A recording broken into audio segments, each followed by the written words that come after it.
Alrighty, in this video we're going to take a look at absolute value inequalities. I don't know where this fits in the book, but hey, whatever, goes where it goes. I'll just kind of go with the flow. It's in my notes like this.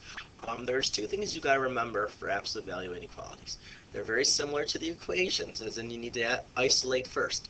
So remember, isolate your absolute value first. Be careful if you have like a negative number, like a -2 in front. You're going to have to divide by negative, and that rule of flipping the inequality will still apply. Okay, be careful. It's one of the biggest things that we mess up. Okay, and then it gets us to the actual question: is what type of inequality we have? We have less than or greater than. Okay, the way to remember it is if you're less than gives you two less, written as between this. Less between this. In other words, when you have a less than, you're going to write it between two things, between itself and its opposite. So taking a look at the example here, we have the absolute value already isolated. It's less than 2. So between this, because it's less. So then you take away your absolute value and you have less than. But then you're going to squeeze it between -2. I sometimes will use the word squeeze between. Okay, less thans are squeezes. Okay. Greater is harder because it's plus or less than minus.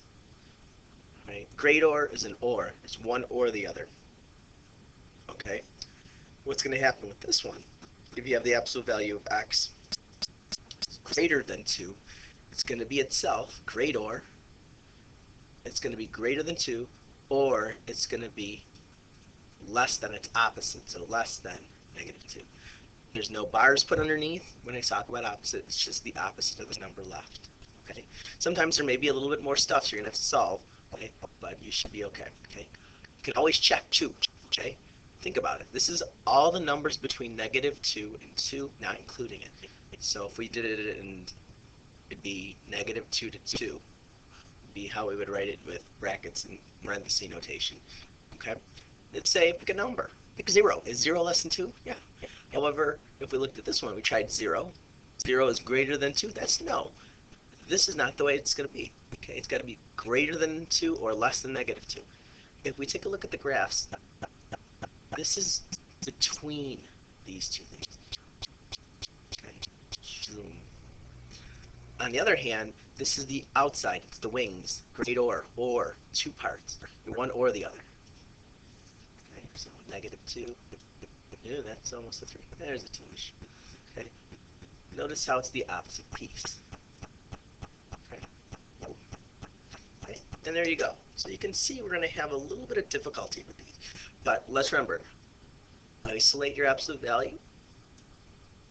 Then if it's less than, it's squeezed. If it's greater than, it's 2 things. Okay. Let's go through the examples in our notes and see how we do.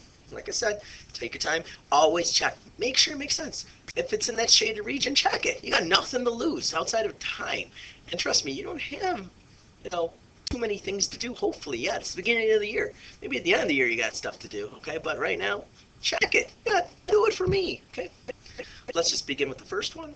Okay. The absolute value of x is less than 4. It's already isolated, so it's squeezed between -4 and 4. Okay. If we put it in standard notation, it's -4 to 4. It doesn't include them, so it's parentheses. If I graphed it, -4, 4. Okay. Open circles, no bar, no fill, and then it's in between. Less thans are betweens. Okay. Always try and get your absolute value also on the left side. Makes it so much easier. Sometimes you can make some mistakes if you have it on the right side. So just try not to do that, okay? Just give the absolute value always on the left. Add 3 to both of these sides to isolate. The absolute value of x is less than or equal to 5. Okay? So we're at that point. Now it's, because it's less than, it's squeezed between 5 and -5. Okay? So -5, 5. It's got bars, so we fill, and it's there in between. Okay? And this one would be -5 to 5 using the brackets because straight lines equal them. All right, moving on to this one. We have this. Now this is going to become a compound sentence. This is where it gets cool. So you're going to have the same thing. It's already isolated. It's less than 1 and also less than -1. All right, what you do to 1, you do to all of them now. So you want to get on a lone, you got to subtract 7. Well, you subtract 7 from all of them. Right? -8 is less than n, which is less than -6. Okay? So, if you look, boom, -8, -6, no bar, no fill, so in between there, okay, and, oops, no bar, no fill, so parentheses, -8 to 6. All right, now, if you want to take this sentence apart, this is actually talking about move it 7 units to the left, and then we want to be 1 unit away from 7, or -7 units to the left. That's -7. You go 1 up from it, that's -6, and then, oops, I forgot the -6. And 1 lower, it's -8. So it does deal with distances. Absolute values, you're going to see the distance away from the point. And we're going to use that, especially in calculus, delta epsilons, and things like that. Let's take a look at our final one here. Okay, it's got multiple steps in it, but already our absolute value is solved for, at least isolated. Okay, so put it between less than, squeeze 6 and -6. I like these. You're going to see the other ones. You're going to have to do 2-steppers. So after that, add 2 to it all. 4 is less than or equal to 4x, which is less than or equal to 8. Divide it all now by 4, because you want to get x just to be 1x. 1 is less than x, which is less than dose 2. Okay? So at that point, all I have to do is graph it if we needed to. 1, 2. Don't forget your equals too. Just hit an equal sign. Fill it in because they're equal, and they're squeezed between it. Okay. And it's 1 and 2, and it's brackets because we're equal. Okay. So we're all good there. Questions there? Hopefully none. Let's move along to the other one. Greater, or, split so. Okay. Remember the split so from 7-Eleven? Probably not. That was something for me as a kid. It was 2 flavors of Slurpees. All right. So you always keep 1 the same. X is greater than or equal to 3, and you always do the opposite. It's less than or equal to -3.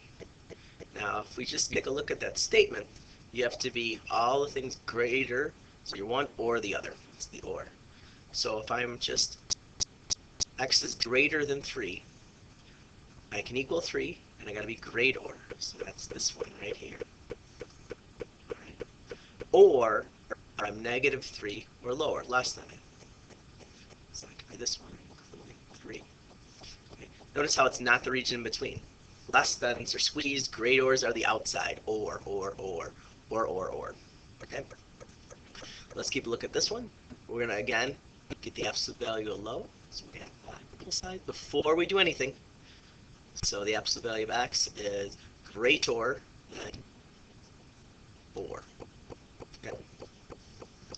At that point, let's just take a look. Splitso itself, x is greater than 4, x is less than -4. It's probably a good idea if we switch the order of them, because the left one, if you have the positive there and the negative there, makes it better. Okay. Now be careful, there could be like more numbers. If there was a 2 in front of it, like 2x, you would divide by 2, or watch out, if there's a negative, you could flip it. Okay, which would, then you'd have to say, oh, you gotta be one or the other. I always check those when we start playing with those. All right. So at this point, we get this. So we get -4, no bar, no fill, it's the outsides. Okay, I'll show you in black to be a little more blue, I guess I'm going to go with those colors. All right, let's describe this in set notation so we can see it. I didn't do it in the last one. X is greater than 4. You're 4 and you're greater. You gotta go to infinity. You can never equal infinity. In this case, I can't equal 4. That's this set right here. Hold on, let's take a look at this set. Less than 4. -4. So -4 is the biggest number, and it goes to -infinity. And then you put them together, union. Over here, let's take a look. This set is from 3 to infinity. It can never equal infinity, but it can equal 3 here. This set is from -infinity to -3. Does that make sense? Here's -infinity here. That's -3. Can equal it, so it's a bracket. never equal infinity, or go up to infinity. We get that. All right, cool, doing great. Take a look at this one. Notice the absolute value is already isolated. So we get n plus 2 is greater than 5, or n plus 2 is less than negative 5. Subtract 2 from both of them. N is greater than 3, or n is less than negative 7. Okay. If you're greater than 3, you go from 3 to infinity, and I cannot equal it. And then this one here is from negative infinity to negative 7. Can't equal it. You're going to take a look at the sets. Here's 3 to infinity. Ooh. And then negative 7 to negative infinity. Can't equal there. All right. Let's take a look at our final one. We're pretty few here. And I'll say, hey, you over there. Link. Bye bye. Move. It's gotta go. Whatever. You get the gist. Greater, isolated, separate. 2x minus 1 is greater than or equal to 8, or 2x minus 1 is less than negative 8. Add 1 to all of them. So I have 2x is greater than or equal to 9, and 2x is less than or equal to 7, and it's negative. Divide by 2 in it all. Let's keep this alone. Notice how if this was a negative, it would flip this sign, and then we'd be in our other situation. We're going to overlap. All right. After that, x is greater than or equal to, that's 4.5, just so you know. And over here, this is negative 3.5. Okay. Just taking a look at it. Negative 3.5 is easier to see. Open circle, no, it's closed. It's got a bar fill. Okay, and then 4.5 over here. Fiddle that away. And those are the situations, okay? Again, if we were to try something, just try 0 in this. You try 0. Is 0 minus 1 that's negative 1, the absolute value of negative 1 is 1. Is 0 or is 1 greater than or equal to 8? No. This shouldn't be in there anyway, so that's good. Check them out. You got time, like I said, do it. Okay? Make sure you get them right. Okay? And you should be good with that. All right? They can get harder, and especially next year when you take pre-calc, you're going to do even more complicated things. We'll take a look at quadratics later on, but we're moving towards the next stuff, and it should be a review, but keep doing your thing, okay? And I'll see you later.